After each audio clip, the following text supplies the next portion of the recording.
આમ કરે એને સાધુ ન કહેવાય. સાધુ કોઈ દિવસ લાંબો હાથ ન કરે. સાધુ નિડર હોય, સાધુને ડર ન હોય, અને જેને ડર હોય એ સાધુ ન કહેવાય. જમવાનું દાળ કે શાક બનાવે છે તો એની અંદર ગળપણ નાખે છે, ગોળ ને ખાંડ નાખે છે, અને પછી અંદર નાખે છે લીંબુ. તો લીંબુમાં એસિડિક પદાર્થ છે, એ બેનું મિશ્રણ થશે તો આથો આવશે, એટલે તમને તકલીફ તો થવાની જ છે. તો તમે શું ખાવ છો એ પહેલા તમે વિચારો. આજે આપણે ખાવાનું ખોટું છે એટલે રોગ આવ્યા છે, એમાં કોઈ આપણે બીજાને દોષ દઈએ, પણ આપણે જાતે ખરીદીએ છીએ. રોગ આપણે બજારમાં ખરીદવા જઈએ છીએ કે હું તો અંબાજી હાલીને જાઉં તો મારે સારું થઈ જાય, હું તો ચોટીલા જાઉં તો મારે સારું થઈ જાય, હું તો વળી દ્વારકા જાઉં તો સારું થઈ જાય. આવી રીતે જાવા મારશે, સુખની શોધમાં જાવા મારશે. સુખ એને પોતાની પાસે છે, પણ સારા સંત કોઈ જ્ઞાની પાસે જશે અને જ્ઞાન મેળવશે એટલે અવશ્ય એ સુખી થશે. અને 1000 દુઃખ હશે ને તો એમાંથી નીકળવાનો રસ્તો મળશે. ગુરુ સિવાય કોઈ તમને તારી ન શકે. અને જેની પાસે ગુરુ છે અને જેને ગુરુ મંત્ર લીધો છે ને આ જગતમાં રાજા.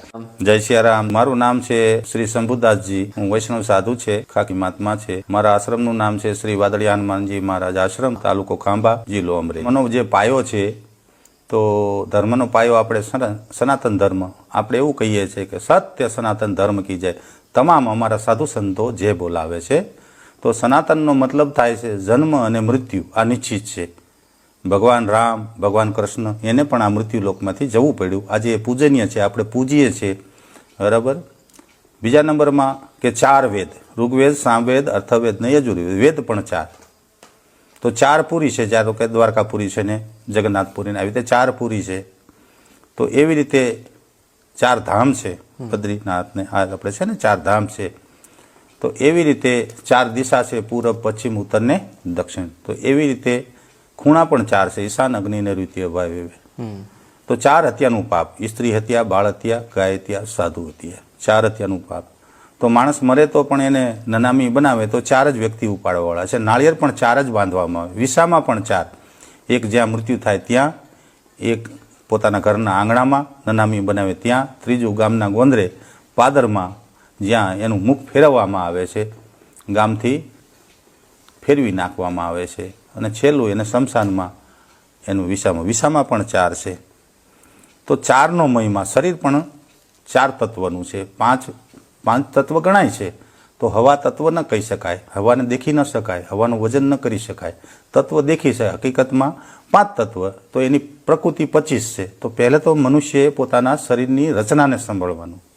શરીર કેવી રીતે બન્યું છે, શરીરની અંદર કયું એવું તત્વ છે જેનેથી આપણે હરી ફરી શકીએ છીએ. 80ની સ્પીડમાં તમે વાહન લઈને જતા હોય તો અંદરથી કોઈ બેઠું છે, કહે છે બ્રેક માર, બ્રેક માર. આ આપણને અંદર કોઈ સંચાલન કરે છે. અને જ્યારે આ શરીરનું સંચાલન એ છોડી દે ત્યારે માની લેવાનું કે હવે જાજો ટાઈમ આપણે આ દુનિયામાં રહેવાના નથી. સંકેત તો ઈશ્વર આપે જ છે. તો 4 જે છે તો 4 આખા નર, આપણે પુરુષ કહેવાય છે પણ આપણે આખા નર નથી. તો પૃથ્વીના 4 આખા નર કોણ? તો ઘોડો, સાપ, સિંહ ને મોર, આ 4 આખા નર છે. તો જ્યારે વ્યક્તિ ગુરુમુખી બને અને ગુરુના સાનિધ્યમાં જાય, જે આપણી પરંપરાઓ છે, જૂનો ધર્મ, મહાધર્મ જેને કહેવામાં આવે, તો સંતોની વાણીમાં સમજાયું છે, બરાબર. તમામ સંતો, કોઈ પણ, ચાહે ગોરખ છે, કબીર છે, અસંખ્ય સંતો, ત્યાં મીરા છે, સંતોનો તો કોઈ ફાર નહીં એટલું. તો એને બધાએ વાણી લખી છે. તો આજે વાણી કોઈ પણ કલાકાર હોય, કોઈ પણ વર્ણના હોય, અને એ કલાકાર એ ભજન ગાશે તો સાધુ સંતોથી માંડીને ભક્તગણ તમામ નોટોનો વરસાદ કરશે. જે કંઈ હશે એ એને અર્પણ કરી દેશે કલાકારને. તો તાકાત કેટલી! એ સંતોએ કોઈ PhD નહોતું કર્યું, પણ આત્મજ્ઞાન થયું. તો આત્મજ્ઞાન ક્યારે થાય? જ્યારે અમારી જેમ જંગલમાં એકલા રહે, એકાંત મળે, પોતે સાધક બને, સાધના કરે, ચિત્ત લગાવે અને ભજન કરે. જગતનો મોટો કોઈ મંત્ર હોય તો ગુરુ મંત્ર, અને જેની પાસે ગુરુ મંત્ર છે એ રાજા. આથી જગતમાં કોઈ મોટો મંત્ર નથી. કહે છે ને દેવો કા દેવ મહાદેવ, તો નહીં, દેવ કા દેવ ગુરુદેવ છે. કેમ કે ગુરુદેવ વગર આપણને ભોળાનાથની ઓળખાણ ન થાય, હનુમાનજીની ઓળખાણ ન થાય. આના માટે આપણે ગુરુના સાનિધ્યમાં જવું પડે. બરાબર છે. મહાદેવ સુધી પહોંચવા માટે ગુરુના સાનિધ્યમાં જવું પડે. તો સાધના કરો તો સિદ્ધિ મળે. સિદ્ધિ મળે તો ભૌતિક સુખ મળે, મોક્ષ ના મળે. તો મોક્ષ મેળવવો, જન્મ મરણના પેરા ટાળવા હોય તો આત્માને ઓળખવું પડે. આ બોલે કોણ છે? તો આમાં કાંઈ એવું તો છે ને સીડી અંદર ઉતારીને તમે આત્માને ઓળખો નહીં. તો એના માટે ગુરુના સાનિધ્યમાં જવું પડે. અને જ્યારે પોતાના જીવને તમે ઓળખી જાઓ ત્યારે આપણે કીડી મકોડી હાથી ઘોડા તમામ જીવની કિંમત થશે. જીવ માત્ર આ ઈશ્વરની ઉત્પત્તિ છે. ઝાડ પશુ પંખી તમે જો આને ઉત્પન્ન કરનાર ઈશ્વર છે, પરમાત્મા છે. તો એનો નાશ આપણે કરવો એ મહાન પાપ છે. આથી જગતમાં કોઈ મોટું પાપ નથી. કોઈ પણ જીવ હિંસા કરવી એ મહાન પાપ છે. કીડી છે તો એનો અધિકાર છે, એને ઈશ્વરે ઉત્પન્ન કરી છે ને ઈશ્વર જ એને પૂરું પાડે છે. જીવ માતરને પૂરું પાડનાર ઈશ્વર છે. કોઈનું કોઈ છે નહીં આ જગતમાં. ખાલી મતલબ છે બધાને. મનુષ્ય એકલો આવે ને એકલો જાય. પણ આપણું જીવન એવું હોવું જોઈએ, આપણને કોઈ એમ ન કહેવું જોઈએ કે ભાઈ માણા થા માણા. અરે ભૈયા ઇન્સાન બની ઇન્સાન. માણસ તો છીએ, હાથ છે, પગ છે, મોઢું છે, બધું જ છે. પણ માણસની રીતપાતમાં નથી. ન ખાવાનું ખાય, ન પીવાનું પીવે, ન બોલવાનું બોલે, ન કરવાનું કરે. એટલે એને કહેવું પડે છે. હવે ધર્મ એટલે શું? ભારતમાં ઘણા બધા ધર્મો છે, દુનિયામાં ઘણા બધા ધર્મો છે. તો દરેક ધર્મના તમે એનું માર્ક કરો તો ધર્મ એટલે શું? ધર્મ આપણને એવું કહે છે કે ભાઈ આ મા બાપ છે તો એની સેવા કરવી પડે, એ આપણો ધર્મ છે. ભાઈ આ દીકરી છે, આને ગાળ ન દઈ શકાય, આને મારી ન શકાય. આ આપણને ધર્મ ના પાડે છે. ભાઈ આ પત્ની છે તો હર હાલમાં હર કિંમતમાં એનું રક્ષણ કરવું, એનું પાલન કરવું, એનું પોષણ કરવું, એ આપણો ધર્મ છે. આથી જગતમાં કોઈ મોટો ધર્મ હોતો નથી અને છે પણ નહીં. તો માનવતા, જ્યાં સુધી આપણામાં માનવતા ન હોય, એક કીડી પણ મારવી ત્યારે આપણને હરેકારો થવો જોઈએ. હા કીડી ક્યાં મરી ગઈ મારે. તે પોતે ધર્મિષ્ઠ છે. અચ્છા, સાધુનું કામ શું છે? સાધુનું કામ છે કાં તમને આશીર્વાદ આપે અને કાં જ્ઞાન આપે. આમ કરે એને સાધુ ન કહેવાય. સાધુ કોઈ દિવસ લાંબો હાથ ન કરે. સાધુ નિડર હોય, સાધુને ડર ન હોય. અને જેને ડર હોય એ સાધુ ન કહેવાય. જેને ડર લાગે એ ભક્તિ ન કરી શકે. રાંકાનું કામ નથી. ભક્તિ કરવી એ સુરવીર લોકોનું કામ છે. દાન દેવું એ સુરવીર લોકોનું કામ છે. રાંકો દાન પણ ન દઈ શકે. તો સાધુ હંમેશા સુરવીર હોય છે, એને ભય હોતો નથી. અમે જંગલમાં રહીએ, એમાં અજગર હોય, સિંહ હોય, દીપડા હોય, અનેક જનાવર હોય. અમને એનો ભય ન લાગે. અમને ખબર છે કે ભગવાને એને બુદ્ધિ આપી છે, એ આપણી ઉપર હુમલો નહીં કરે. અમારે વીસી હોય, સાપ હોય, એ અમને નહીં કરે. લોકોને વીસી ફટકાર્યો હોય, દંશ માર્યો હોય, તે અમારી પાસે ઉતરાવા આવે ગામમાંથી. એને સાપ અડી ગયો છે તો એ અમારી પાસે આવે. તો અમે જાણીએ છીએ. કહેવત છે ને કે ત્રિકુટીના શબ્દ મિથ્યા નથી થતા. ઘડી પળને ચોઘડી નાડી કઈ ચાલે. જાઓ બેટા થઈ જાય એટલે થઈ જાય, ના થાય તો ના થાય. ઈશ્વર ગીતામાં કીધું છે ને, અણુ અણુમાં મારો વાસ છે. તો ઝાડમાં, પશુમાં, પંખીમાં, મામાં, બાપમાં. ભગવાન જુઓ ને, સવારમાં ઉઠીને મા બાપને પગે લાગો, કાંઈ ના ઘટે. કેમ કે નાભીના શબ્દ છે ને, મા બાપના જ હોય. જાઓ દીકરા, જાઓ બચાવો, તમારું ભગવાન સારું કરે. એટલે તમારે કાંઈ કરવાનું ન રહે. અને બીજો આશીર્વાદ તમારા ગુરુ મહારાજનો હોય. એક માની ગોદમાં બાળક જાય એટલે સાનું રહી જાય. અને ત્યારે જ્યારે તમે યુવાન થાવ અને સાંસારિક તમારું જીવન ચાલુ થાય અને જ્યારે ગુરુની ગોદમાં જાઓ ને એટલે શાંતિ મળે. તમને શાંતિ મળે, શાંતિ પમળે, એને સંત કહેવાય. સંતનો મહિમા છે. સંત કોને કહેવાય? તમને શાંતિ મળે. તમારે 1000 તકલીફ હોય, અહીંયા જઈને તમે કહેશો કે ગુરુ મહારાજ મારે આ તકલીફ છે, આ તકલીફ છે, તો ત્યાં રસ્તો થશે. એકવાર મૃત્યુ આવશે ને તો તમારી બદલે ગુરુજી મળવા તૈયાર થશે. આ ગુરુજી છે. ગુરુજીનો જે પ્રેમ છે ને, આજે જો સાધુ સંતો કરોડોની સંખ્યામાં છે. તો એ કોઈ જ્ઞાતિમાંથી ગમેના મા બાપ તો હશે ને, અમારે મા બાપ તો હશે કે નહીં. તો એ અમને ગુરુજીએ કેટલો બધો પ્રેમ કર્યો. અમે મા બાપ, કુટુંબ, સમાજ, દુનિયાદારી બધું ભૂલી ગયા. તો ગુરુને તોલે કોઈ ન આવે. અને જેની પાસે ગુરુ છે અને જેને ગુરુ મંત્ર લીધો છે ને, આ જગતમાં રાજા.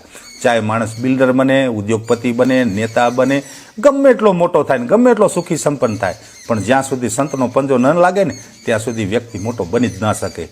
આ મારા એક સંતના શબ્દ છે, સોનાની લકીર છે. સંતોના શબ્દ છે, સોનાની લકીર છે. તમે હું તો આ એક સામાન્ય સંત છું, નાના એવા છે. આ દુનિયામાં આવ્યો છું ને જવાનો છું. તો મને જે કંઈ આત્મજ્ઞાન છે એ હું લોકોને કહું છું. તો મારું કામ છે તમને જ્ઞાન દેવાનું. તમને લૂંટવું, દોરા દાગા પાખંડ કરવું એ મારું કામ નથી. સાચો રસ્તો કે બેટા આ રસ્તે હાલો, તમે અમારી ચિંતા ન કરો. કારણ કે અમે જેનો આધાર લીધો છે 1000 હાથવાળાનો, તો અમારે ચિંતા એ કરે ક્યારે અમને સુવા દેવું, ક્યારે ખવડાવું પીવડવું, અમારું રક્ષણ કરવું, એનો આધાર છે. તમારું એક બાળક હોય તો તમને ચિંતા હોય છે. તો અમે જેના બાળક બન્યા ટેન્શન એ ન હોય કે મારે હોય, મારે કઈ ટેન્શન હોય. સાધુને આઠે પોર આનંદ, એનું નામ સંત. વાહ, આ જીવન છે, આ સાધુનું કર્મ છે. બરાબર. બાપુ બીજો એક ક્વેશ્ચન હતો હાજી. કે આજે ચલો ગામડામાં તો શુદ્ધ વસ્તુ જમવાનું ને બધું મળી જાય છે. હવે સિટીમાં તમે જોવા જાઓ ને તો ભેળસેળ વાળું બહુ. અત્યારે જે એક ન્યૂઝપેપરમાં આવ્યું છે કે તિરુપતિ મંદિરમાંથી જે આ રીતનું નીકળ્યું, તે ભેળસેળ વાળા વિશે શું કહેશો તમે? હવે એમાં એવું છે કે ભેળસેળ કરે છે તો કોઈ વિદેશનો માણસ તો નથી, ભારતના જ છે. અને એ ભેળસેળ કરે છે તો એ રોકવું એ કામ કોનું? સરકારનું કામ છે. પણ લોકો વસ્તીની પાસે જો એજ્યુકેશન હશે તો એને ખબર પડશે કે ભાઈ આ વસ્તુ સારી છે ને આ ખરાબ છે. પહેલો કોઈ પણ દેશ અગર કોઈ સુખી હોય તો એજ્યુકેશનના હિસાબે. જ્યાં સુધી એજ્યુકેશન ના હોય ત્યાં સુધી એને ધર્મનું પણ જ્ઞાન સાચું નહીં લાગે અને પોતાના જીવનનું, દવાનું કે ખોરાકનું પણ જ્ઞાન નહીં લાગે. અભણ ને આંધળા બે સરખું. તો હું આજના મારા ભારતીય તમામ યુવાનોને કહું છું, ફરજિયાત તમે ભણો. બરાબર? ભણ્યા વગર તમને કોઈ પણ ધર્મનું જ્ઞાન નહીં લાગે કે તમારા જીવનનું પોતાનું જે કંઈ સાયન્સનું એ જ્ઞાન નહીં હોય તો તમે ભેળસેળ ખાશો ને રોગ થશે. આ રોગ થવાનું કારણ શું છે? આજે તમામ વસ્તુ ભેળસેળ. તમે શાકભાજી જો, આજે અમે એક જ ટાઈમ જમીએ છીએ, સાદું સિમ્પલ જમીએ છીએ, બજારની કોઈ વસ્તુ નથી ખાતા પીતા. શા માટે? જાતે રસોઈ બનાવીને ખાઈએ છીએ. હા, સંજોગો છે અમારા સેવકને અહીંયા જમીએ છીએ, એવું નથી અમારા સેવકોની હોટલ છે તો હોટલમાં પણ જમીએ છીએ. અમારું અલગથી બનાવવામાં આવે છે, પણ અમે એને જે કીધું હોય એ પ્રમાણે બનાવે તો જ અમે જમીએ છીએ. પછી પાણી, આજે પીવાલાયક પાણી નથી. તમે વિચાર કરો, બોરનું 250, 300, 500 ફૂટનું પાણી હોય તો એમાં તો ક્ષાર આવવાનો છે, તો પથરી થશે.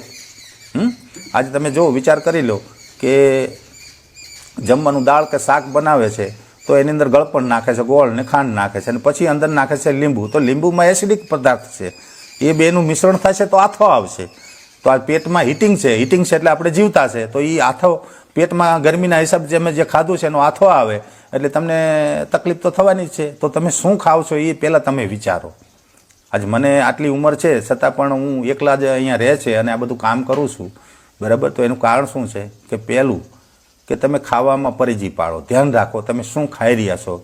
બરાબર? બજારમાં જે ભેળસેળવાળી મળે છે વસ્તુ અને લોકોને ખરીદવી પડે છે, બરાબર છે, તો એ ભેળસેળવાળી વસ્તુ જે કરે છે અને વેચે છે તો એ રોકવાનું કામ સરકારનું છે. એમએલએ હોય, ધારાસભ્ય હોય તો એને તાલુકાનો વહીવટ કરો, તો એમ એક ગામનો સરપંચ હોય તો એને ગામનો વહીવટ કરવો. આ એ પોતપોતાનું કર્મ. આજે હું સાધુ છે તો મારો કર્મ શું છે કે લોકોને સાચું જ્ઞાન આપવું, મારો સાધુનો. પછી ધર્મનો પ્રચાર કરવો, પછી દેવી દેવસ્થાન હોય, જે મંદિરો હોય એની સેવા પૂજા કરવી. પછી મારા સાધુ સંતો આવે તો એને ભોજન આ તેમાંથી યથાશક્તિમાં દાન છે, દક્ષિણા. કોઈ યાત્રાળુ આવે તો એને મારા રાતવાસો અહીંયા રોકાવા દેવા. આ મારો ધર્મ. સેવા એ મોટામાં મોટું. સાંસારિકનું ભજન છે, તપ જપ યજ્ઞ નહીં, સેવા. સેવા છે જગતનું મોટામાં મોટું ભજન છે. તમે જોઈ લો, જે સંતોએ સેવા કરી ઇતિહાસના પાને નામ અમર છે. ધીરુભાઈ અંબાણીનું નામ અમર નથી, કેમ કે એની સેવા કરી નથી, દેશને બરબાદ કર્યો છે. ભાઈ આજે એના છોકરાઓ કરી જ રહ્યા છે, નજર સામે કરી રહ્યા છે, તમારી નજર સામે. બસ તમે સમજો છો, જાણો છો. એને ફ્રીમાં સિમ કાર્ડ આપ્યા હતા, અત્યારે ક્યાં પહોંચાડ્યું છે? કોઈ પૂછવાવાળું? તો આજના યુવાને એને સવાલ કરવો જોઈએ, અને આ સવાલ છે મુખ્યમંત્રીને કરવો જોઈએ કે ભાઈ તમે લૂંટો છો. આજે એજ્યુકેશન, જે દેશની અંદર શિક્ષણનો વેપાર થાય ત્યાં ગુલામી આવે, દેશ બરબાદ થાય. શિક્ષણ હંમેશા ફ્રી હોવું જોઈએ. દેશ પ્રગતિ ક્યારે? શિક્ષણ ફ્રી હોય તો. કેમ કે શિક્ષણ થકી સારા ડૉક્ટરો, સારા એન્જિનિયરો, સારા વકીલો, બરાબર, સારા એસપી, સારા પીએચડી કરેલા કે વૈજ્ઞાનિકો ઉત્પન્ન થશે, સારા ફૌજી. એ ક્યારે? શિક્ષણ હશે તો ને. આ દેશને, યુવાનોને શિક્ષણ ફ્રી હોવું જોઈએ. આજ કમનસીબી છે કે શિક્ષણનો વેપાર થઈ રહ્યો છે. હવે જો ધ્યાન વસ્તુ એવી છે કે આપણે પોતે અત્યારે જાગ્રત છીએ, સૂઈ ગયા એટલે ધ્યાન લાગ્યું. એમ આપણે બેઠા છીએ અને હું સૂઈ ગયા, જેને આપણે કેવી સૂઈ જઈએ, ઊંઘ લેવી, તો એ ધ્યાન લાગે તો આપણા શરીર 3 છે. એક આ પંચતત્વનું ખોડિયું, એક આત્મ શરીર, એક સૂક્ષ્મ શરીર. હવે જે સૂક્ષ્મ શરીર છે એ કંઈ તમે ગાડી લઈને જાઓ છો, ક્યાંક મોજશોખ કરો છો, ક્યાંક અકસ્માત થાય, તમને વાગે છે અને એકદમ જાગી જાઓ છો, તો તમે તો ત્યાં હોય છે. શરીર અહીંયા છે, શ્વાસા ચાલુ છે, તો આ જઈને જોવે છે કોણ? ઘડીકમાં મુંબઈ જાઓ, અમેરિકા જાઓ, આવે છે ને, જેને તમે ઘણા એમ કે સપનું, તો એ સૂક્ષ્મ શરીર હોય છે. તો જ્યાં સુધી વ્યક્તિ 3 શરીર સિયા છે એને જાણે નહીં, 25 પ્રકૃતિ આ પંચતત્વને સમજે નહીં, ત્યાં સુધી લાખ કોશિશ કરે, કંઈ પણ એનું વ્યર્થ નકામું છે. ગમે એટલી માળા કરે, ગમે એટલા દીવા કરે, કશું જ ન થાય. જ્યાં સુધી એને ગુરુ મહારાજના સાનિધ્યમાં નહીં જાય અને એને પૂરેપૂરું જ્ઞાન નહીં લે ત્યાં સુધી એ સુખની શોધમાં જવા મારશે કે હું તો અંબાજી હાલીને જાઉં તો મારે સારું થઈ જાય, હું તો ચોટીલા જાઉં તો મારે સારું થઈ જાય, હું તો વળી દ્વારકા જાઉં તો સારું થઈ જાય. આવી રીતે જવા મારશે, સુખની શોધમાં જવા મારશે. સુખ એના પોતાની પાસે છે, પણ સારા સંત કોઈ જ્ઞાની પાસે જશે અને જ્ઞાન મેળવશે એટલે અવશ્ય એ સુખી થશે. અને 1000 દુઃખ હશે ને તો એમાંથી નીકળવાનો રસ્તો મળશે. ગુરુ સિવાય કોઈ તમને તારી ન શકે. આ તાકાત છે ગુરુમાં. ડુંગળી અને લસણ, તો ડુંગળી લસણ જે છે એક આયુર્વેદિક છે, ઈશ્વરની બનાવેલી છે, કંદમૂળ છે. તો લોકો એનાથી નફરત કરે, કરવાવાળા કરે છે તો કરવા દેવાનું, બરાબર. પણ ઘરમાં રસોઈ બનાવો તો બને એટલું તમે કઠોળ ખાઓ. કઠોળ ખાશો તો એ શરીરને ગુણકારી છે. પહેલાંના સમયમાં કઠોળ જ હતું, શાકભાજી નહોતી. આજે તમે જુઓ ચાઇનીઝ આ બધું વસ્તુ જે ખાવ છો બધું કેમિકલ છે. શું? તો બને એટલી કેમિકલવાળી વસ્તુ જે બજારમાં મળે છે એને તજી દો. બને એટલું તમે જાતે ઘરનો ખોરાક ખાઓ. તમારે જે કંઈ બનાવવું છે તો ઘેર બનાવો, પોતાના ઘરમાં બનાવો અને જમો ને. બને એટલું બજારનું ઓછું ખાઓ, વાસી ખોરાક ન ખાઓ, ભેળસેળવાળું ન ખાઓ. આજે તો તમે યુવાનો ભણેલા છે, ભાઈ બધી ખબર પડે છે કે આ વસ્તુ કેમ બને છે, બરાબર છે. છતાં પણ તમે ખાઓ છો તો એમાં તો આપણે ડૉક્ટરનો વાંક કે બીજા કોઈનો વાંક, પોતાનો જ વાંક. પોતાના ડૉક્ટર પોતે બનો. બરાબર. અમારા સંતો જો જંગલમાં રહે છે એને ત્યાં તો કંઈક બકાલું હોય તો હોય ને, તો કઠોળ બનાવીને ખાઈ લે, સાદું સિમ્પલ જમે, બરાબર છે. પછી ખાવાનું 4 કલાક ના થાય, જમ્યા પછી 4 કલાકે જ જમો. એ પહેલાં કશું જમવાનું નહીં. 4-5 કલાક જ્યારે તમારા પેટની અંદર જે કંઈ ખોરાક ગયો છે એની પાચન ક્રિયા કમ્પ્લીટ થઈ જાય પછી જમો.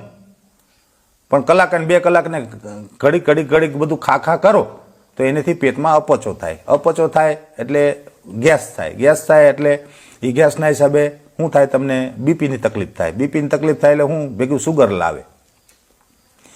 એક ભૂલ, જેનું પેટ સાફ એની જિંદગી સાફ. જો પેટ તમારું સાફ રહેશે, તમને એસિડિટીને આ બધું ન થાય તો એના માટે એડિયું લઈ લો તમે, બરાબર. મેડિકલમાં સારું એડિયું આવે છે. 15 દિવસે 25 ગ્રામ પી જાઓ દૂધમાં નાખીને, સવારે કોઠો સાફ થશે એટલે આ તર હોજરી બધું સફાઈ થઈ જશે. બરાબર. કોઈ દિવસ તમને કોઈ રોગ ન થાય, પણ પેટ સાફ રહેવું જોઈએ. પેટની અંદર જે મળ જામે છે હોજરીમાં, નાના આંતરમાં, મોટા આંતરમાં, એના હિસાબે તમને અલગ અલગ રોગ થાય છે. રોગનું મેઇન કારણ પાણી અને ખોરાક. વ્યસનથી નથી થતું. અમારા સાધુ સંતો કેટલાય ચીલમ, બીડી, સિગરેટ બધું જ પીવે છે, કોઈને કેન્સર ના થયું. ભાઈ હવે બહેનો છે, માતાઓ બહેનોને હું ઘણી વાર સાંભળું છું કે આને કેન્સર, તો ભાઈ એને કાંઈ વ્યસન નહોતું. તો એનું કારણ શું? તો એનું કારણ છે જે વઘાર મારે છે ને તેલ અને કેમિકલવાળી જે શાકભાજી હોય છે ને એનો ધુમાડો લાગે એટલે કેન્સર થાય છે. તો કેમિકલવાળી બજારમાં મળતી કોઈ પણ શાકભાજી ખરીદવી નહીં. મફત કોઈ આપે તો ન લેવી. કે બધા એવું કહે છે કે રોજ કઠોળ ખાય તો આપણા બોડીમાં જે પેલું કે યુરિક એસિડ આવે ને એ વધી જાય. તો રોજ કઠોળ ખાવાથી એવો કોઈ પ્રોબ્લેમ થાય ખરો? જો આપણા પુરખાઓ, આપણા બાપ દાદાઓ એને સિઝન પ્રમાણે ગુવાર, ભીંડો, એ જે ધારો કે ચોમાસું હોય અથવા પાણી હોય તો ઉનાળામાં ક્યાંક બકાલું મળતું, બાકી શાકભાજી નહોતી, બરાબર. તો વાલ હોય, મગ હોય, અડદ હોય, આનું જ હોય, અથવા તો કઢીને રોટલા. આ દેશી ખોરાક હતો. પણ તે દિવસે ઘી દૂધ પોતાના ઘરના હતા, પૌષ્ટિક આહાર હતો ને, એટલે એનું આયુષ્ય વધારે હતું આપણી કરતાં. રોગ પ્રતિકાર શક્તિ વધારે હતી અને એનું જીવને લાંબુ હતું. આજે આપણે ખાવાનું ખોટું છે એટલે રોગ આવ્યા છે. એમાં કોઈ આપણે બીજાને દોષ દઈએ, પણ આપણે જાતે ખરીદીએ છીએ. રોગ આપણે બજારમાં ખરીદવા જઈએ છીએ. કે છે ને, હાલે ફલાણી, હાલે ઢુકડી. શું? તો એ સંસ્કાર જે છે ને એ ઘરમાં હોય છે. મા બાપ જેવું કરે એવું બાળક કરે. તો લાવે 100 ગ્રામ ગુવાર અને 50 રૂપિયાની પાણીપુરી ખાઈને આવે. થાય છે. તો બહેનોને મારી એવી અપીલ છે કે પાણીપુરી ન ખાઓ. તમે ભણેલ ગણેલી છતાં પણ પાણીપુરી ખાવ છો તો એ મારી બહેનો, માતાઓ, બરાબર, એ દીકરીઓ આ વસ્તુ ન ખાઓ. આવી મારી એક સંત તરીકે તમને અપીલ છે. અને સાંભળો, આવું ન ખાતા. હા, જય શ્યારામ, જય શ્યામ. સત્ય સનાતન ધર્મ કી જય. ભગવાન સુખી રાખાય.